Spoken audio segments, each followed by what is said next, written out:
Hi everyone, this is Mervin Matthew from Sound Canva. Welcome to the new episode of Chord Anatomy.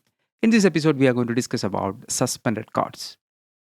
Most probably, you guys must have heard sus chords. It is same as the suspended chords. These are actually chords which give some sort of suspension to the music in which you apply it, or you can say it like some kind of floating feel is there when you play it as such. And only if you play some sort of much more stabler chords after that, you feel like the music is getting resolved properly. So most probably you play these suspended chords before a very resolved kind of chord.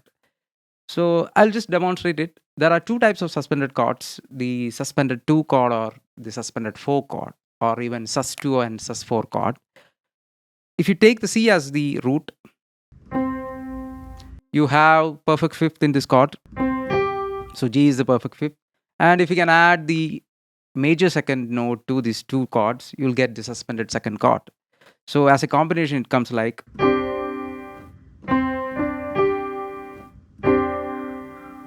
When you hear the sound, you feel like some sort of things are going to happen after this. It doesn't have, as such, it doesn't resolve properly. So you really have to play some other things after this particular chord to properly resolve it. Most probably, you can go from suspended second chord to the major third or even the minor third interval. So you'll get a much more major resolution or minor resolution. I'll just demonstrate it. So from this chord, you can directly go to. This is actually felt much more resolved than if you just end a piece of music like this.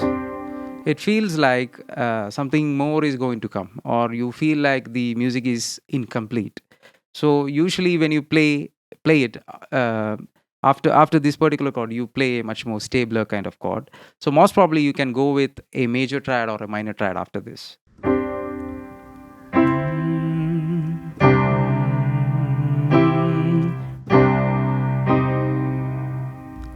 So this is one of the most used kind of resolutions for sus 2 chord.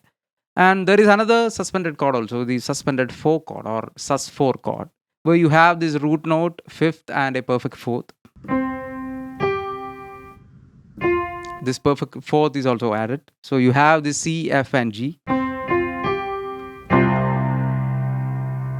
This fourth note also has this tendency to resolve back to the third note. So automatically when you play the sus 4 chord, it has a tendency to resolve onto the major third or even minor third interval.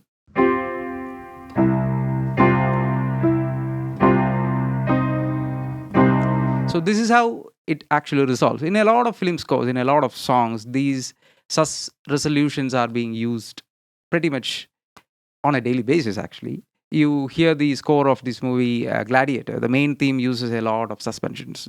Hans Zimmer has done it really well.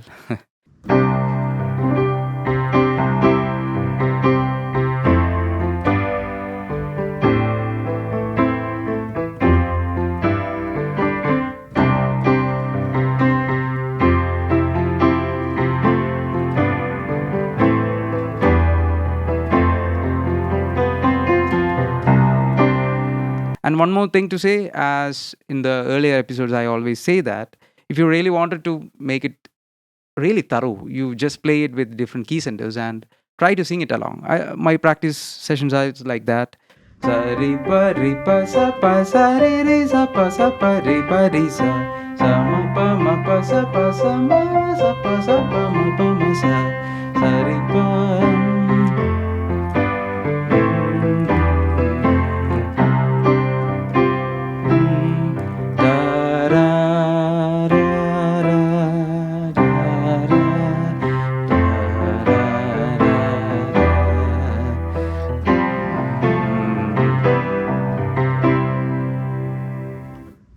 So see you next day with a different episode of Chord Anatomy.